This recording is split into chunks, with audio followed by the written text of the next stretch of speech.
My parents stranded me at a railway station as a prank. Let's see how she finds her way home. I never came back. 20 years later, they located me. This morning, 29 missed calls. What if the people you loved most, the ones who were supposed to uplift you, were the very architects of your deepest humiliation? 4 years, I was invisible to my family, dismissed, overlooked. But this Thanksgiving, I came home with a secret that would shatter their carefully constructed world and expose my father's ultimate betrayal. The biting November wind whipped around me as I stepped out of the black Bentley, the imposing Sterling family estate looming ahead. Inside, the air would soon be thick with unspoken tensions, but for now, it was just the crisp scent of autumn and the quiet hum of anticipation, hiding the storm that was about to break. My name is Sophia Sterling, 32 years old, and for most of my life, I was the forgotten middle child of the Sterling software dynasty. Arriving at our Boston mansion, I immediately noticed my dad, Richard, checking his phone obsessively, whispering to my mom, Eleanor, with an unusual, almost giddy excitement.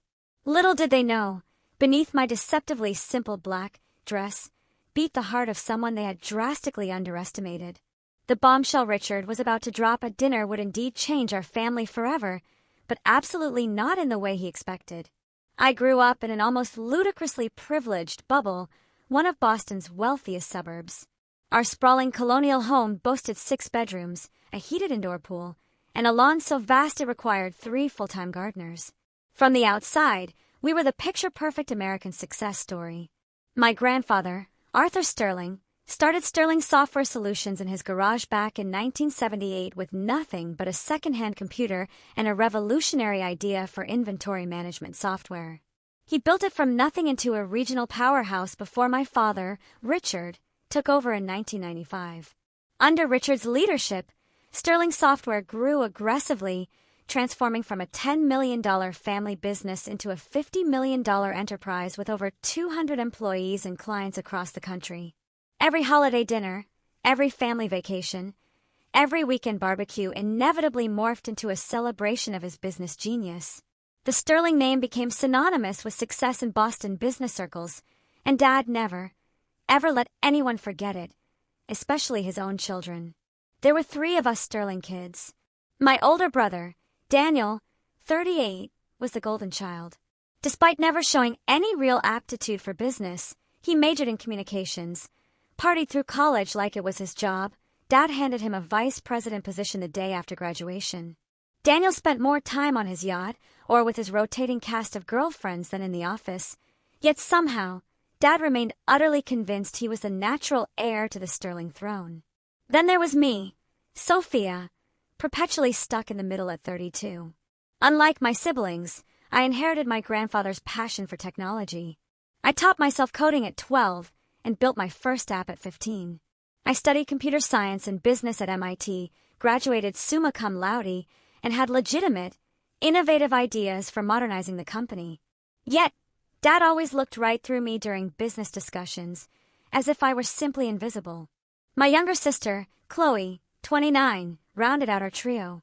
She leveraged our family name to become a lifestyle influencer with hundreds of thousands of followers who adored her perfectly curated glimpses into old money New England living. She had zero interest in software or business operations, but never missed an opportunity to post about being in Sterling Software while contributing absolutely nothing to the company's success. Mom, Eleanor, came from old Boston money and approached family conflict the way all proper Beacon Hill wives did, by ignoring it completely and pouring another glass of Chardonnay. She played peacekeeper, but ultimately, she enabled Dad's worst behaviors, especially his blatant dismissal of my business acumen.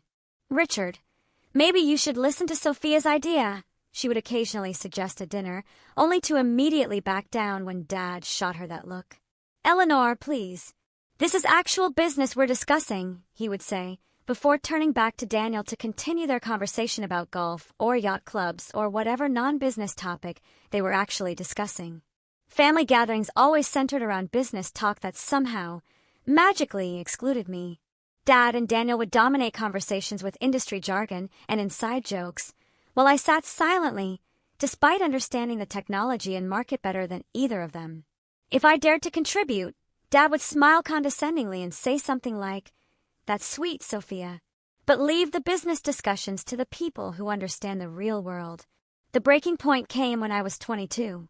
Fresh out of MIT with honors, I had developed a cloud-based integration solution that could have revolutionized our product line years before competitors even entered that space. I spent months preparing a comprehensive business plan, market analysis, and technical specifications. Dad finally agreed to let me pitch during a board meeting, supposedly as a professional courtesy. I still remember walking into that mahogany-paneled boardroom, laptop and presentation materials in hand, my heart pounding with a mixture of nervousness and sheer excitement. The board members, all men in their 50s and 60s who had been Dad's friends for decades, watched with polite but distant expressions as I connected my laptop to the projector. 10 minutes into my presentation, Dad checked his watch, sighed loudly, and raised his hand to stop me mid-sentence. "I think we've seen enough," he said with a tight smile that didn't reach his eyes. "Sophia, sweetheart, this is all very creative, but completely impractical for a serious enterprise like ours. Our clients want stability, not experimental technologies." He turned to the board members with an apologetic shrug. "My daughter recently graduated college and is full of these academic ideas. Now, shall we move on to actual business matters?" The humiliation burned through me as I packed up my materials while they chuckled and moved on as if I had never even been there.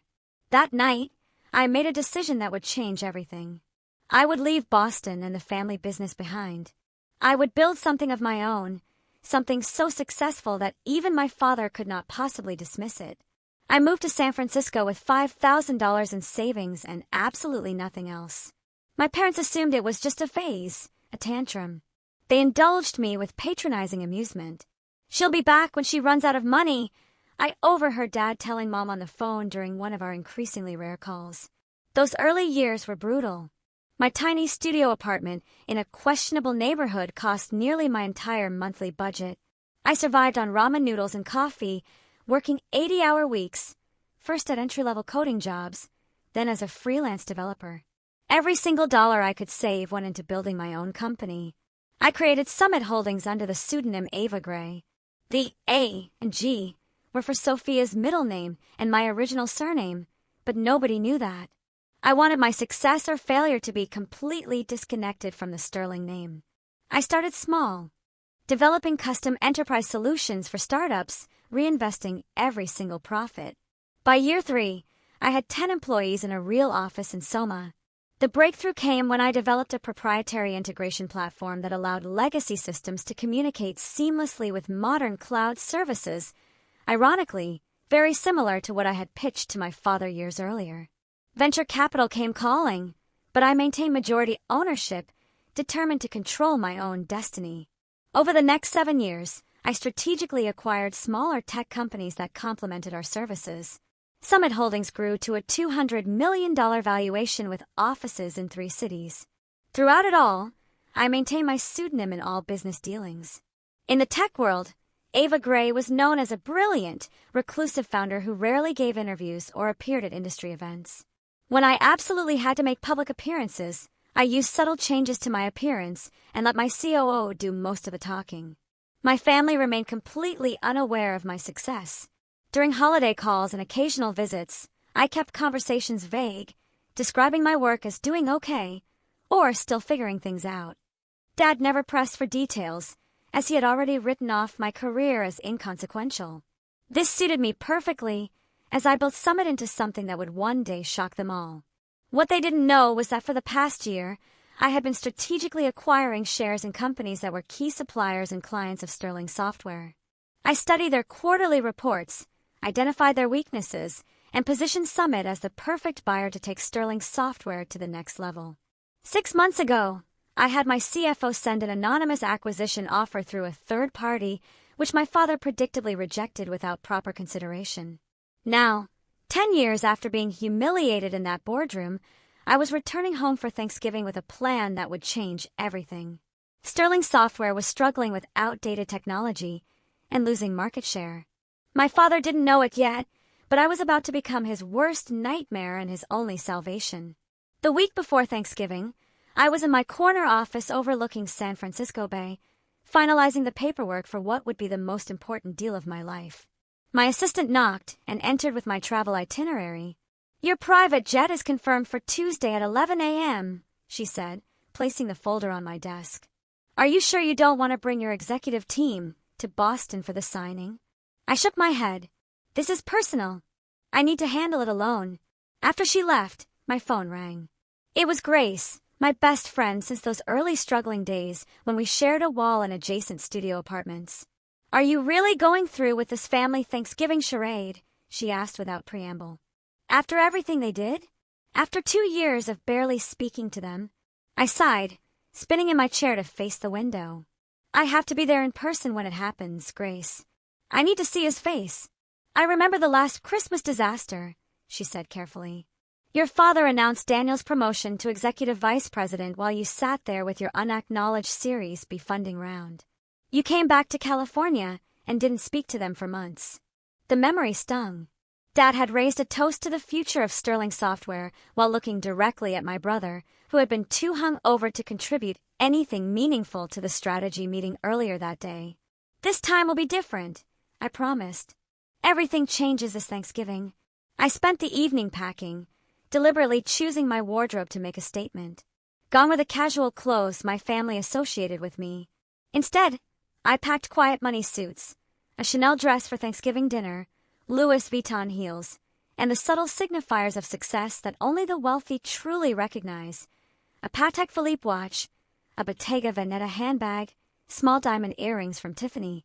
None of it ostentatious, all of it unmistakably expensive. After years of deliberately downplaying my success around my family, I wanted them to see glimpses of it before the final revelation. Tuesday morning, I boarded the private jet I rarely used, preferring commercial flights despite my wealth. This trip warranted the exception. During the 5-hour flight, I reviewed the contract once more, ensuring every detail was perfect. The irony wasn't lost on me. For years I had flown coach to Boston, eating airplane peanuts and squeezing into middle seats while building the empire that would now allow me to arrive in style. The jet landed at a private airfield outside Boston. A black Bentley waited on the tarmac, another unusual indulgence I had arranged specifically for this trip. As we drove through familiar neighborhoods toward our estate, I felt a strange mixture of nostalgia and a hardening determination within me. The Sterling family estate looked exactly as it always had. Imposing colonial architecture, perfectly manicured grounds now dusted with November snow, a wreath already hanging on the door in preparation for the holiday season. I instructed the driver to wait, then took a deep breath before walking up the steps I had climbed thousands of times before. Mom answered the door herself, bypassing Elena, the housekeeper, in her eagerness to see me. Her eyes widened slightly as she took in my appearance. "Sophia, darling," she said, embracing me with the scent of expensive perfume and the faint note of midday wine on her breath. "You look different. Is that a Rolex?" "Patek Philippe, actually," I said, returning her hug. "Good to see you, Mom." She ushered me inside, chattering about Thanksgiving preparations and Chloe's latest Instagram milestone. I nodded politely, setting down my bag in the grand foyer with its sweeping staircase and crystal chandelier. Home sweet home, with all its complicated memories. "Your father is in his study," Mom said. "He's been very busy with some big deal. Very hush-hush, even with me." I smiled. "I'll say hello before I settle in." Dad's study had always been somewhat forbidden territory, a masculine sanctuary of leather, mahogany, and business journals. I knocked once and entered without waiting for a response, a small act of defiance. He looked up from his desk, reading glasses perched on his nose, surprise flickering across his face before settling into his usual mild disinterest. "Sophia, you made it." He stood for a brief, awkward hug, then gestured vaguely toward the chair across from his desk. "The trip from California was good." "Very smooth," I said, deliberately not taking the offered seat. "I flew private. Saves time." A momentary confusion crossed his features. "Private? That must have been expensive." I shrugged. "Business is good."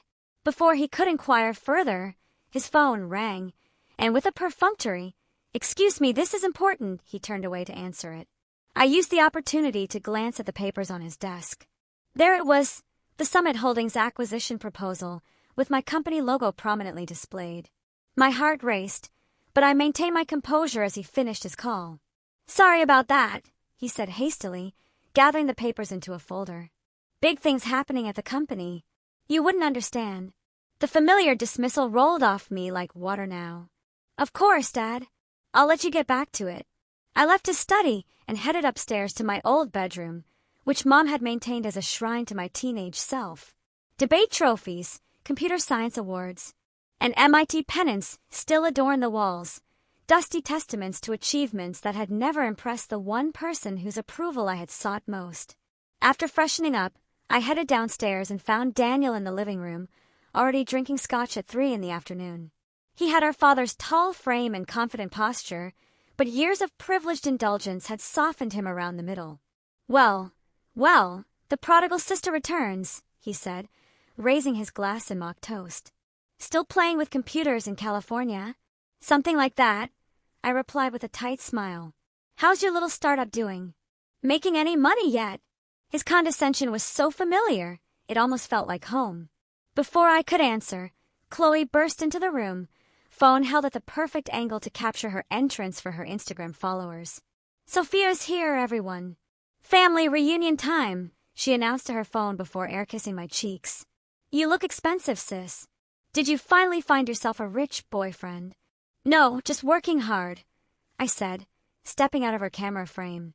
"Daniel brought his new girlfriend," Chloe stage whispered, still recording. "Brooke. She's 24 and does yoga, like, professionally." On cue, a willowy blonde entered the room, wearing designer jeans and a cashmere sweater that highlighted her perfect figure. Daniel immediately pulled her to his side with proprietary pride.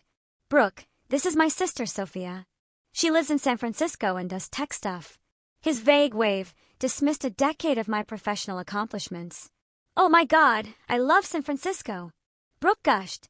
"The shopping is amazing." Our awkward small talk was interrupted by the sound of Dad's raised voice from his study. Though the words were muffled, his excited tone carried through the house. "Yes, absolutely. Tomorrow after Thanksgiving. 50 million is the final offer. Summit Holdings has been very insistent on the terms." I excused myself to the kitchen, needing a moment alone. The household staff had always been kinder to me than my own family. Elena, our housekeeper of 20 years, was preparing vegetables for tomorrow's feast. "Miss Sophia," she smiled warmly. "It is good to see you. You look well. California agrees with you." "Thanks, Elena. Need any help?" She shook her head. "Your mother wants everything perfect for tomorrow. Big day, she says. Your father has news." I nodded, wondering if the entire household staff knew about the sale before his own children did. So I gathered. The pre-dinner drinks hour was excruciating. Mom fluttered about with forced cheerfulness. Dad checked his phone every 3 minutes. Daniel bragged about his new boat to anyone who would listen. And Chloe documented everything for her followers. I sipped my wine slowly, observing the family dynamics with new eyes. No longer the hurt daughter seeking validation, but a successful businesswoman about to change the game entirely. "Dinner is ready," Mom finally announced, ushering us toward the formal dining room where the family had gathered for holiday meals for 3 generations. I took a deep breath and followed them, knowing that by the time dessert was served, nothing would ever be the same. The Sterling family Thanksgiving dinner had always been a formal affair. The massive mahogany dining table gleamed under the light of a crystal chandelier set with a Wedgwood china that only emerged for special occasions. Sterling silver candelabras held ivory tapered candles, casting a warm glow over the autumnal centerpiece of pumpkins, gourds, and fall foliage that Mom had undoubtedly commissioned from the most expensive florist in Boston.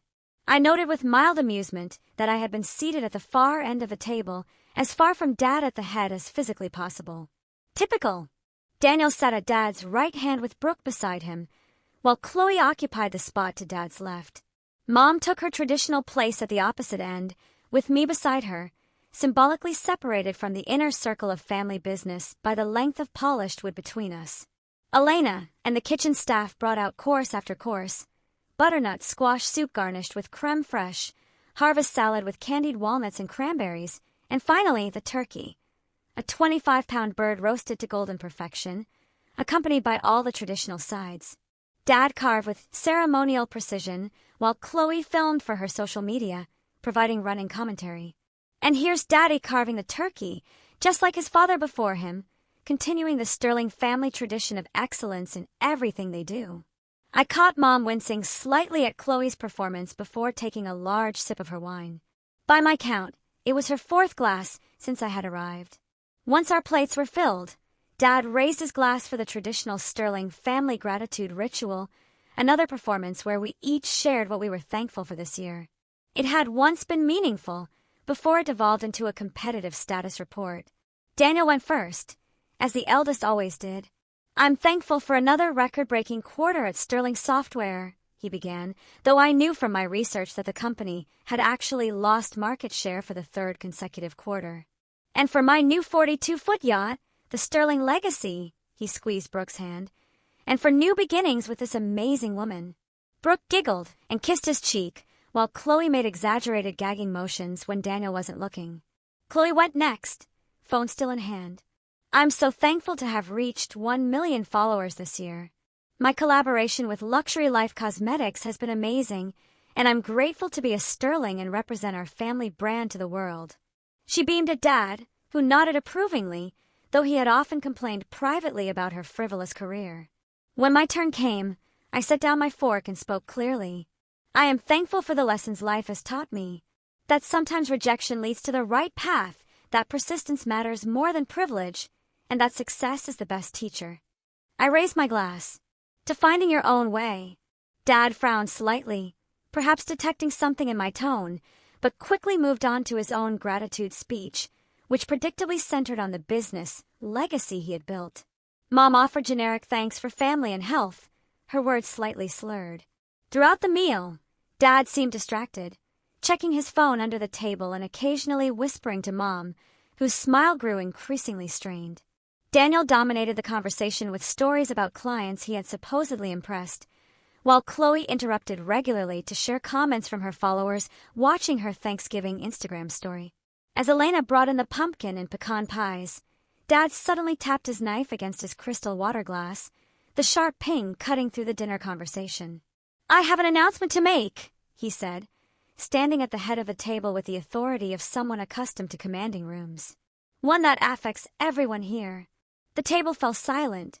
Even Chloe lowered her phone. "As you know, I have dedicated my life to building Sterling Software into a leader in our industry. But all good things evolve, and the time has come for change." He paused dramatically. "I have decided to sell the company." Daniel choked on his wine. "What?" "Dad, you can't be serious." Dad raised his hand for silence. "I have been in negotiations for months with a very interested buyer. The deal will be finalized tomorrow." Chloe gasped theatrically. "But Daddy, what about the Sterling legacy? My brand is built around being a Sterling Software heiress. That brings me to the second part of my announcement," Dad continued, his expression unreadable. "The proceeds from the sale will not be going to you children as inheritance." Now both Daniel and Chloe erupted in protest. "That is our birthright." Daniel slammed his fist on the table, rattling the china. "What do you mean?" Chloe wailed, now live-streaming the family drama to her followers. "Where is the money going?" Dad waited for their outbursts to subside. "Your mother and I will be using part of it for our retirement. The rest will go to establishing the Sterling Foundation, a charitable organization to support technology education. This is..." Daniel stood, his face flushed with anger. "I have given 10 years to this company. You promised it would be mine someday. You promised all of us." Chloe joined in, tears streaming down her face, though she kept her phone carefully angled to capture her most flattering crying angle. Throughout the chaos, I remained perfectly still, taking small, deliberate bites of pecan pie. Mom noticed my calm and gave me a quizzical look. "Sophia," she said quietly, "you don't seem surprised." The table gradually quieted as everyone turned toward me, suddenly remembering my presence. "Actually," I said, setting down my dessert fork with precision, "I have just one question." I looked directly at my father. "Who is the buyer?" Dad's chest puffed with pride, pleased to have important information that we didn't. "A very successful tech investment firm called Summit Holdings. They are paying $50 million, which is more than generous given our recent market challenges. I took a sip of water, using the moment to steady myself for what came next. The room felt charged with a strange electricity, the moment suspended between the past and future. "Dad," I said finally, my voice calm and clear. "I am Summit Holdings." The room went completely silent. I could hear the antique grandfather clock ticking in the hallway, marking the seconds of frozen disbelief. For several heartbeats, nobody moved. The silence was absolute, as if the air itself had solidified around us. I watched the emotions play across my father's face in rapid succession: confusion, disbelief, shock, and finally, the first flickers of anger. Daniel was the first to react, knocking over his wine glass as he stood abruptly. The red liquid spread across the white tablecloth like blood, a vivid punctuation to the moment. "What the hell are you talking about?" he demanded, looking between Dad and me with growing panic. Chloe, incredibly, was still live-streaming, her hands shaking as she captured what was quickly becoming the most dramatic content her followers had ever seen. "Oh my God," she whispered to her phone. "Did my sister just say she owns Summit Holdings, the company buying our family business?" Mom reached for her wine glass, found it empty, and promptly grabbed the bottle instead. I stood slowly, feeling a strange sense of calm after carrying this secret for so long. "Ava Gray," I said. "Sophia Gray Sterling. That's the name I've been using professionally for the past decade while building Summit Holdings into a $200 million company." Dad found his voice at last. "This is preposterous," he sputtered. "Summit Holdings is run by Ava Gray, a respected technology investor. Not by my daughter, who has been playing at startups in California." I reached into my purse and removed my business card case, made of sleek brushed platinum with the Summit Holdings logo engraved on its surface. I slid a card across the table toward him. "Actually, Dad, I'm Ava Gray. I founded Summit Holdings 10 years ago after you dismissed my business proposal and humiliated me in front of your board."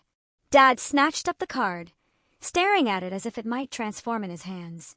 "This is some kind of joke," he said, but his voice had lost its certainty.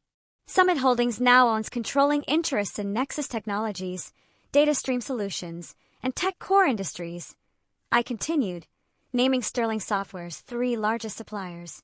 "We also recently acquired majority stakes in your 2 biggest clients, McKinsey Manufacturing and Westfield Distribution.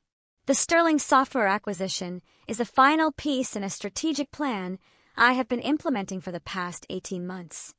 "You've been spying on our business," Daniel accused, his face mottled with rage. "That's corporate espionage." "No, Daniel. It's called market research. Everything I learned about Sterling Software came from publicly available financial reports, industry analysis, and completely legal channels." I turned back to Dad. "The truth is, Sterling Software has been failing for years. Your technology is outdated. Your management practices are from the last century, and you've lost 22% market share in the past 3 years." "How dare you?" Dad began, but I cut him off. "I tried to help you first, you know. 6 months ago, Summit Holdings sent an anonymous partnership proposal that would have allowed the Sterling name to remain on the company while providing the capital and technology upgrades you desperately needed. You rejected it without even reading past the first page."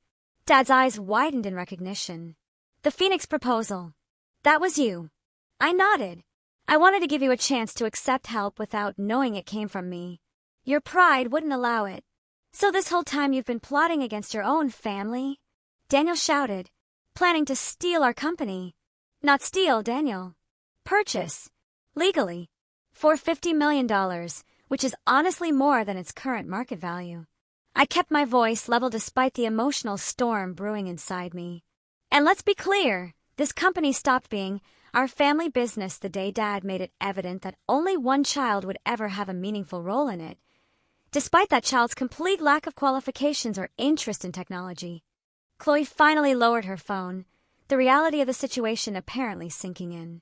"So you're going to be our boss now?" she asked in a small voice.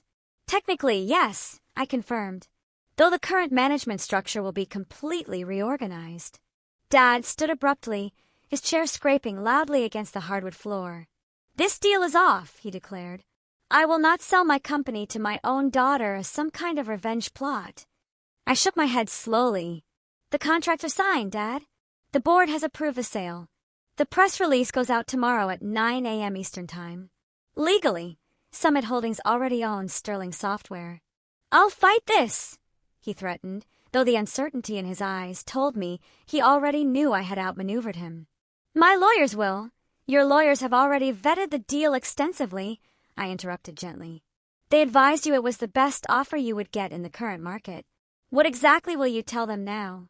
That you're upset because the brilliant CEO you've been negotiating with turns out to be your daughter.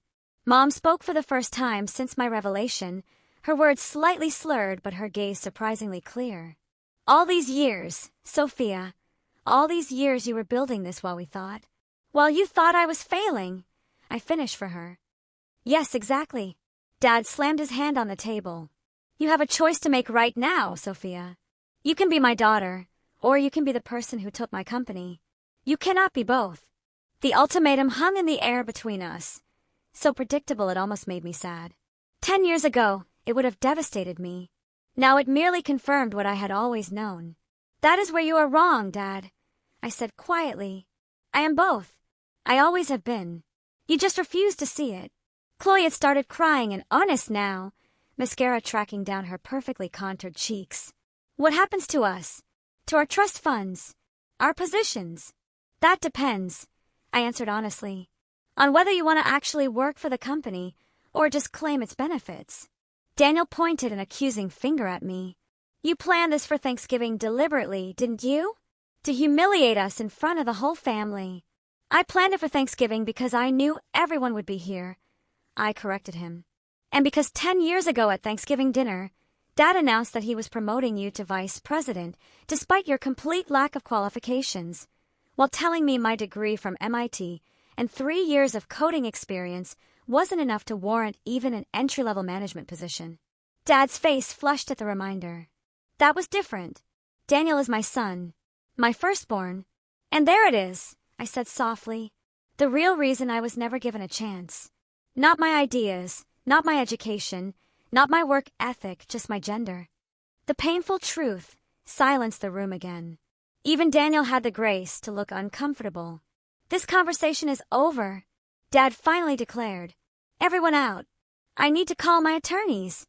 He stormed from the dining room, the sound of his study doors slamming echoing through the house moments later. Mom rose unsteadily to her feet. I should go check on him, she murmured, though she paused beside my chair. Are you really worth $200 million? I nodded. And all those times you couldn't come home for Christmas because you said you couldn't afford the plane ticket. I was running a company, Mom. And I needed you all to keep underestimating me. She touched my shoulder briefly, an unreadable expression on her face, then followed after Dad. As the dining room emptied, I remained seated, looking at the abandoned Thanksgiving feast around me. The turkey had grown cold, the candles burned low, and the family I had once desperately wanted to impress had scattered in shock and anger. It should have felt like victory. Instead, a hollow ache spread through my chest as I realized that while I had finally earned their attention, I was further than ever from earning their understanding. I retreated to my childhood bedroom as the house descended into chaos below. Through the floor, I could hear Dad shouting on the phone, presumably to his lawyers, while Mom's placating tones rose and fell in counterpoint. Occasionally, Daniel's angry voice would join the cacophony, followed by Chloe's dramatic wailing. My old room remained frozen in time, a museum to the person I had been. The twin bed with its navy blue comforter, the desk where I had spent countless hours coding and dreaming, the bookshelves lined with computer science textbooks, and the few fantasy novels I had allowed myself as rare indulgences. Debate trophies and academic medals gathered dust on the shelves, achievements that had never impressed the one person whose approval I had sought most. I ran my fingers along the spines of my old journals, pulling one out at random. Inside were detailed business plans, algorithm sketches, and notes for the very cloud integration platform that had eventually become Summit's flagship product. The irony wasn't lost on me that everything I had built had begun right here, in the room where I had felt most invisible. A sharp knock on the door interrupted my thoughts. I opened it to find Daniel, his tie loosened and face flushed with either anger or alcohol, possibly both. We need to talk, he said, pushing past me into the room without waiting for an invitation. I closed the door and leaned against it, arms crossed. About what, Daniel? How I ruined your Thanksgiving. Or how you plan to inherit a company you helped run into the ground. You think you're so clever, he hissed, pacing the small space like a caged animal. Little Sophia with her computers and her secret identity. Did you enjoy lying to our faces all these years? About as much as you enjoyed taking credit for my ideas, I replied evenly. Remember when I suggested Sterling Software should move to cloud-based solutions 6 years ago during Christmas dinner? Dad dismissed it as trendy tech jargon, but somehow 3 months later, you presented the exact same concept as your own strategic vision. Daniel stopped pacing, his expression darkening. I was the one who stayed. I was the one who put in the time at the company while you ran off to California to prove some point. You put in time. Yes, but what did you actually contribute, Daniel? Besides expenses on the company credit card for client dinners at strip clubs and a corner office you used primarily for naps between hangovers. His face contorted with fury. You don't know what you're talking about. I brought in the Westfield account. Westfield came to Sterling Software because I personally reached out to their CTO as Ava Gray and recommended your services as part of my long-term acquisition strategy, I informed him. And I know exactly what I'm talking about because I've been auditing the company remotely for the past year as part of my due diligence, including the financial records you thought were only accessible on the local server. The color drained from his face. What are you saying? I know about the $300,000 you embezzled through fake vendor accounts, Daniel. I know about the phantom consulting fees that went directly to your personal offshore account. I know everything. He took a threatening step toward me. You can't prove any of that. I have transaction records, account numbers, and IP logs showing the falsified entries came from your office computer on days when only you were present in the building. I held his gaze steadily. I'm not planning to pursue criminal charges, Daniel. That would hurt the company during the transition, but don't test me. You, he whispered, hands clenching into fists at his sides. You would destroy your own brother. I would hold accountable a thief who happens to be related to me. I corrected him. There's a difference. We stood in tense silence until he finally turned away. This isn't over, he warned, yanking open the door. Actually, it is, I said to his retreating back. You just don't realize it yet. I had barely closed the door when another knock came. This time it was Chloe, her makeup freshly touched up despite the tear tracks still visible on her cheeks. So, you were like a secret millionaire, she said without preamble, entering my room and immediately sitting on my bed. That's actually kind of badass. I couldn't help but laugh at her rapid pivot. Is that what you were going with? 5 minutes ago you were crying about losing your heiress status. She shrugged, examining her manicure. I'm adaptable. It's essential for influencer longevity. She looked up with sudden calculation in her eyes. Just think of the content we could create together. My sister, the tech mogul. My followers would eat that up. Is that why you're here, Chloe? To propose a business collaboration. More like a mutual arrangement, she said, smoothing her dress. You need a media presence for your company that humanizes you. And I need an authentic connection to actual business success instead of just looking pretty with products. The nakedly transactional nature of her proposal was so typically Chloe that I almost admired it. And what about actually working for the company, learning the business, contributing something beyond your Instagram aesthetic? She wrinkled her nose. God, no. Coding is boring, and business meetings make me want to die. But I could be like the brand ambassador, the face of a company for the lifestyle market. The face of an enterprise software integration platform for the lifestyle market, I repeated slowly. Do you hear yourself? Chloe stood, straightening her shoulders. Fine. Mock me like everyone else in this family. But my social media skills are actually valuable in today's market, whether you respect them or not. I've built my own brand from nothing, just like you did. The parallel had never occurred to me before, and I found myself momentarily speechless. There was a strange kind of truth to it, though our methods and values diverged dramatically. I'll think about it, I said finally, but not tonight. She nodded, apparently satisfied with even this small concession. Just so you know, I've already posted about a major family business shakeup without specifics. My engagement is through the roof. After she left, I sat at my old desk, powering up my laptop to check on the final details for tomorrow's announcement. A gentle knock interrupted me again. "Come in," I called, expecting perhaps Elena with tea or one of the household staff. Instead, Mom entered, looking surprisingly sober given the amount of wine she had consumed at dinner. She had changed from her dinner dress into a cashmere sweater and slacks, her armor of Boston society wife temporarily set aside. "Your father has locked himself in his study with a bottle of scotch and the company bylaws," she said, settling into the window seat where she used to sit and read me stories as a child. "He's convinced there must be some loophole to stop the sale." "There isn't," I said simply. "His lawyers already confirmed it." She nodded, looking around the room thoughtfully. "You know, I kept everything exactly as you left it. I always thought you would come back once you got this rebellion out of your system." "It was never a rebellion, Mom. It was a career. A life. $200 million, she mused, shaking her head slightly. "My little girl built a company worth $200 million in secret while we all thought you were struggling." I turned to face her fully. "You could have asked, Mom. Any of you could have shown genuine interest in what I was doing. But none of you ever really wanted to know." Tears welled in her eyes. "I knew, Sophia. Not the details, not the scale of your success.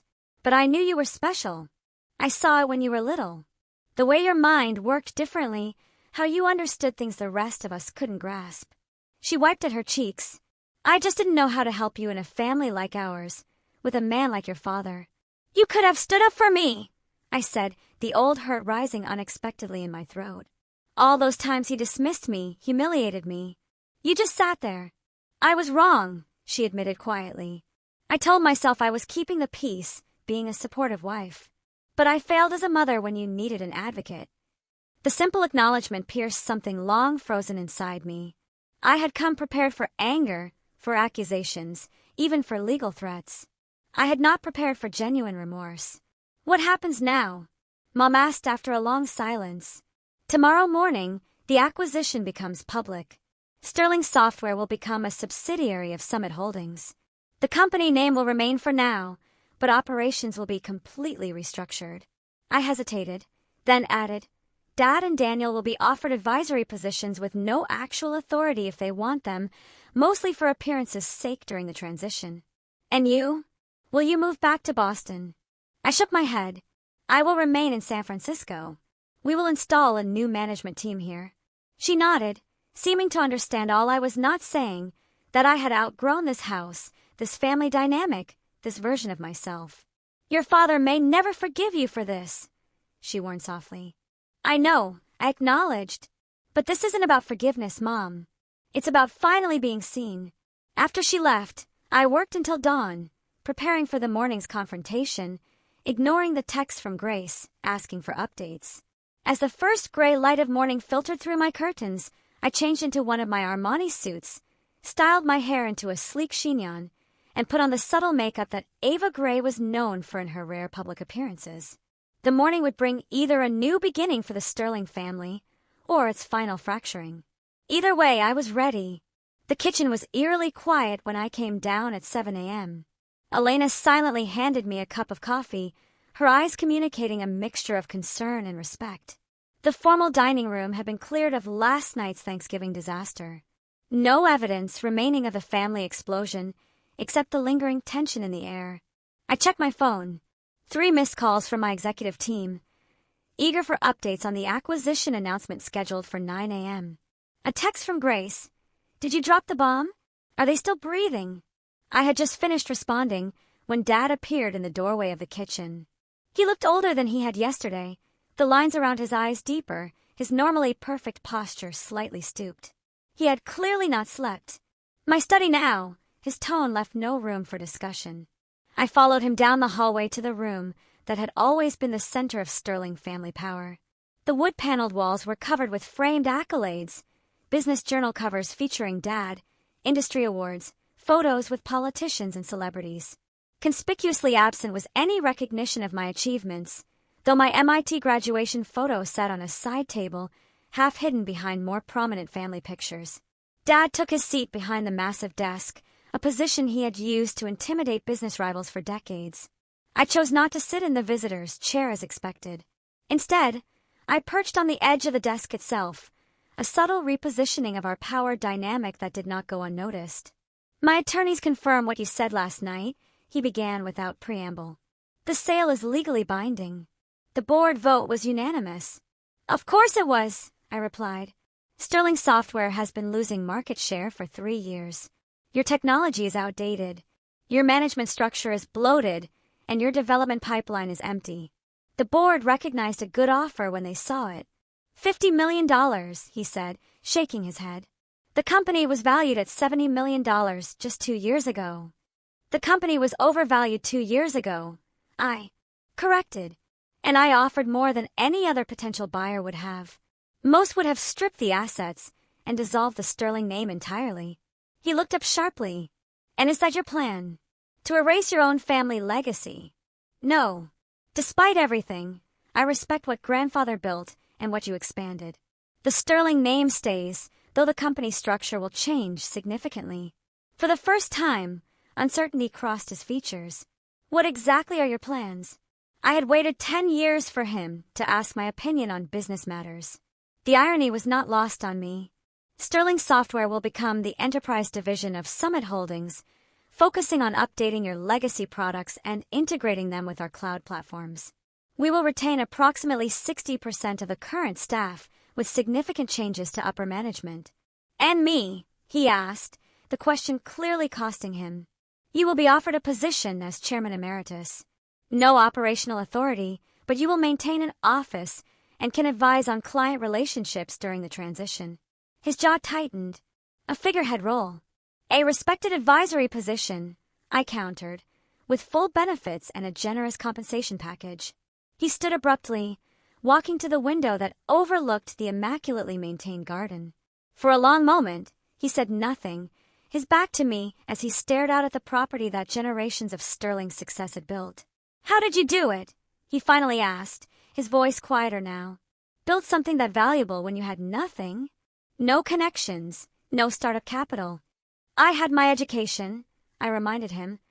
The one thing you couldn't take from me. And I had tremendous motivation to prove you wrong. He turned back to face me. I expected you to fail. I know everyone does, fail. I mean 90% of startups never make it past the first 3 years. I thought, he hesitated, seeming to struggle with the words. I thought I was protecting you from inevitable disappointment. By ensuring I never got the chance to try. I raised an eyebrow. That's not protection, Dad. That's control. He flinched slightly at the accusation. Perhaps. I built this company from what my father started. Expanded it 10 times over. I thought I knew best. But you didn't, I said simply. You were wrong about me. Wrong about the direction of the industry. Wrong about Daniel being the natural successor. At the mention of my brother, Dad's expression darkened. Daniel may have his flaws, but he has been loyal to this company. Daniel has been embezzling from the company for at least 3 years. I informed him bluntly. I have all the documentation. That's part of why I moved now, before he could do more damage.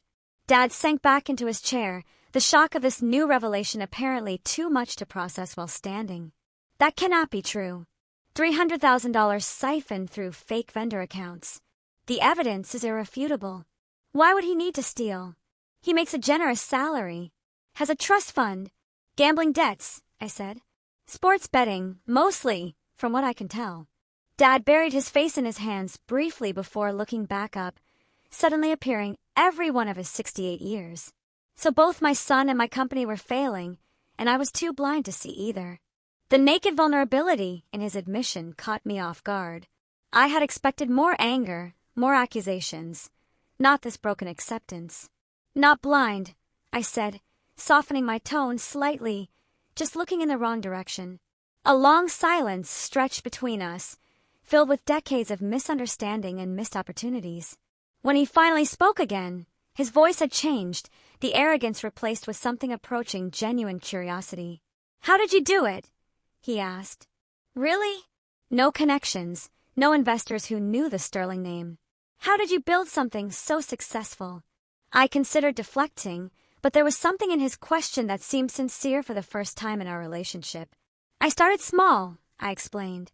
Freelance development work to build capital. Then I created a proprietary integration platform that solved a problem every enterprise company has, connecting legacy systems with modern cloud architecture. It was actually based on the proposal you dismissed when I was 22. A flicker of recognition crossed his face. The one with the middleware solution? I nodded, surprised he remembered even that much. Yes. I refined it, made it more adaptable, used it to attract our first major clients, reinvested every profit, lived in a studio apartment eating ramen for 3 years to keep overhead low. Built a team of brilliant people who believed in the vision. Without the sterling name to open doors, he mused. Because of that, in some ways, I corrected. Being underestimated is a powerful position if you know how to use it. No one saw me coming. He almost smiled at that. Clearly not. Another silence fell, but different now, less hostile. I checked my watch. The press release goes out in 45 minutes. We should discuss next steps. What about Daniel and Chloe? He asked. Daniel will be offered a choice. Resign quietly with a reasonable severance or face potential legal consequences for the embezzlement. Chloe. I paused, considering Chloe actually made a compelling case last night for serving as a brand ambassador. Her social media skills are legitimately valuable in the right context. Dad looked genuinely surprised. You'd keep them involved? After everything. This was never about destroying the family, Dad. It was about claiming my place in it on my terms. He nodded slowly, his gaze dropping to the papers on his desk, then rising again to meet mine with unexpected directness. You outmaneuvered me completely, he said, and I was startled to detect a note of something almost like pride in his voice. Your grandfather would have been impressed. Coming from him, it was as close to approval as I had ever received. I felt a complicated emotion rising in my chest. Not quite vindication, not quite forgiveness, but something hovering in the space between. I learned from watching you, I acknowledged, even when you didn't think I was paying attention. He extended his hand across the desk. So, Chairman Emeritus? I took his hand, sealing the first professional agreement we had ever made as equals. Welcome to Summit Holdings, Dad. 6 months after that fateful Thanksgiving, I stood in the newly renovated headquarters of Sterling Summit Technologies. The former Sterling software building had been transformed with open workspaces, state-of-the-art technology, and a collaborative environment that respected the company's history while embracing its future. My role as CEO of Summit Holdings meant I split my time between San Francisco and Boston, overseeing the integration of the two companies and the evolution of our expanded product line. The transition hadn't been easy, but it had been more successful than even my optimistic projections had anticipated. Dad had surprised everyone by embracing his chairman emeritus role with unexpected grace. Once the initial shock and anger had subsided, he found satisfaction in mentoring younger team members and maintaining relationships with long-standing clients. We had established a weekly meeting where he could offer insights on company history and industry relationships, and I found myself actually looking forward to these sessions. For the first time, we were building a relationship based on mutual respect rather than expectations and disappointments. Daniel's situation had been more complicated. After facing the evidence of his embezzlement, he had initially threatened legal action against both me and the company. Eventually, cooler heads prevailed when he realized his options were limited. He accepted a conditional offer, repayment of the stolen funds, resignation from his executive position, and enrollment in an MBA program if he wanted any future role in the business. To my surprise, he chose education over exile and was now halfway through his first semester, calling occasionally with genuine questions about business strategy. Chloe had flourished in her new role as brand ambassador for our consumer products division, a small but growing part of the business that benefited from her social media expertise. Her followers had been captivated by the dramatic family business saga, which she carefully presented as a story of female empowerment and family reconciliation rather than the more complex reality. Her Tech Heiress rebrand had actually opened doors to younger markets we had previously struggled to reach. Mom had perhaps changed the most. She started volunteering with women's education initiatives and even joined the board of a tech incubator for female founders. I want to help other girls like you, she told me. so their mothers don't make the same mistakes I did? As I walked through the office, employees nodded respectfully or smiled in greeting. I was no longer Ava Gray, the mysterious founder, nor Sophia Sterling, the forgotten middle child. I was simply Sophia, the CEO, who had modernized a failing family business and created new opportunities for everyone involved. My assistant interrupted my thoughts. "Your father is waiting in the conference room with the quarterly reports," she informed me. "And your mother called to confirm dinner tonight with the potential investors." I thanked her and headed toward the meeting, pausing briefly by the newly installed company timeline in the main lobby. It displayed the evolution of Sterling software from my grandfather's garage startup to our current iteration as Sterling Summit Technologies. My photo now hung alongside those of my grandfather and father, 3 generations of leadership, with my own achievements listed with the same prominence as theirs. Thanksgiving was approaching again, and this year would be entirely different. We had planned a smaller, more intimate family dinner without the performative traditions that had dominated our previous gatherings. No formal gratitude ritual, no business posturing, just a family still learning how to truly see and hear each other. The journey from rejection to leadership had been longer and more painful than I could have imagined when I left Boston 10 years ago. The challenges of merging family and business continued daily, requiring patience and perspective I was still developing. There had been moments when the weight of past hurts threatened to overwhelm the progress we had made, when old patterns of communication emerged in tense meetings or family dinners.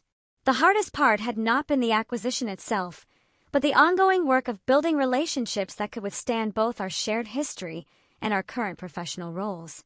Dad still occasionally slipped into his authoritarian approach before catching himself. I sometimes found myself unnecessarily defensive, anticipating dismissal that no longer came. Yet slowly, conversation by conversation, the Sterling family was creating a new dynamic. Mom had hosted a dinner last month where, for the first time in my memory, everyone spoke equally, everyone listened, and no one stormed out in anger. Small victories, but meaningful ones. Perhaps the most profound moment had come unexpectedly during a late night at the office when Dad and I were reviewing the first quarter results after the merger. The numbers had exceeded all projections, with client retention at 98% and new contracts increasing revenue by 32%. "You know," he had said quietly, staring at the spreadsheet, "you have already accomplished more than I did in my first decade running this company." The simple acknowledgement had healed something in me that I had not realized was still broken. Not because I needed his validation professionally anymore, but because it represented the human recognition I had sought all along. The experience had taught me that success itself is not enough to heal family wounds. The satisfaction of proving myself had been sweet but ultimately hollow until it led to genuine connection. I had needed to learn that there is a difference between winning and resolving, between being right and being whole. As I entered the conference room where Dad waited with the quarterly reports, I reflected on how complex the journey had been from that Thanksgiving revelation to today. The lesson I carried forward was not that success is the best revenge, but that success without reconciliation leaves both sides poorer. True victory came not when I proved my father wrong, but when we both found a way to be right together. This journey taught me that true victory isn't just proving someone wrong, it's finding a way to be right together. If you've navigated complex family dynamics or a tough business betrayal, tell me, how did you find your way forward? Share your story in the comments below. And if this resonated with you, give it a like and subscribe for more tales of resilience and unexpected turns.